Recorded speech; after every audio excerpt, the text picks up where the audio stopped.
Number 5 is the first slip principle. So this is the first window of actually understanding how someone does conflict resolution. So the first disagreement, your first fight, your first argument in a relationship is incredibly indicative of how things will move forward in the future. It's really fascinating. With my first wife, and she and I get along great. We share a child. I'm not speaking ill of her. We didn't have a lot of conflict. There were a couple times where we had some alcohol in us, and she was worried I was going to flip over a car one time. I love that she thought I could do that, which is hilarious. I cannot flip over a car. I'm very strong, but I'm not that strong. And this was like 20 years ago. She started yelling at me, don't flip that car over, because my friends and I were pushing the car. Ridiculous. But how a person shows up in conflict is really indicative of then kind of how they will show up later on in life. And so when there is some sort of infraction in the relationship, do they take accountability? What does that look like? I had a business partner relatively recently. She was really good at taking responsibility and apologizing, but not modifying her behavior. So I heard, "I'm sorry" all the time. It was great, that part. But it sucked because she then didn't change. And I said, "I'm not going to mention this person's name." I almost slipped out.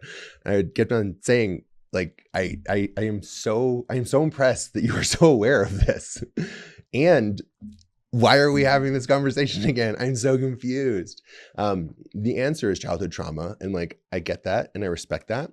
But eventually you then need to emancipate yourself from a situation that there is no actual repair and progress. So when there's conflict, you want to repair. And there's an entire protocol for this. I do a lot of couples work. And so we'll maybe do a video on that down the line. So there's repair, and then there's evolution. You then actually have to make changes in your own life and in the dynamic with your beloved other. If you don't, you're just going to continue cycling.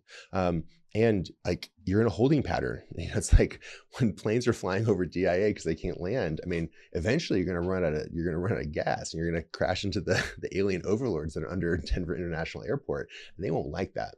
All jokes aside, how conflict goes in those early arguments is going to be indicative of how conflict is going to move forward. So bringing it back to my first wife, again, not speaking ill of her, she's quite lovely.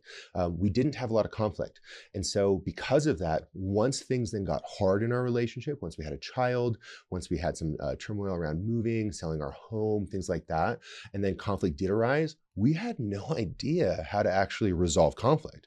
We had never done it before. And we now had a new baby who is fantastic. I love my daughter more than anything. My cat's pretty cool too, but my daughter's amazing. So thank you, ex-wife, for that lovely gift of my daughter. I truly, truly appreciate it.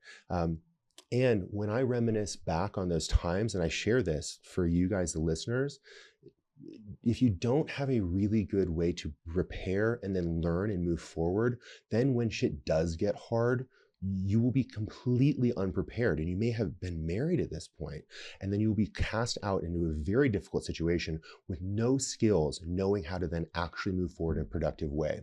And so within psychology, we talk about this a lot. Conflict in a relationship is not bad. It's when that conflict is disproportionate to just normal baseline and or joy, and when that conflict is not resolved in healthy ways.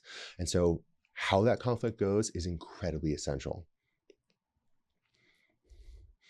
It's then also really important to understand, and I look at this now dating at 40, I don't punish mistakes, but I look at those mistakes really as a way to kind of read them and understand how the other person is deciding how they want to show up with me and gift themselves to me. And so with that information, I then decide if I want to move away or eventually move in.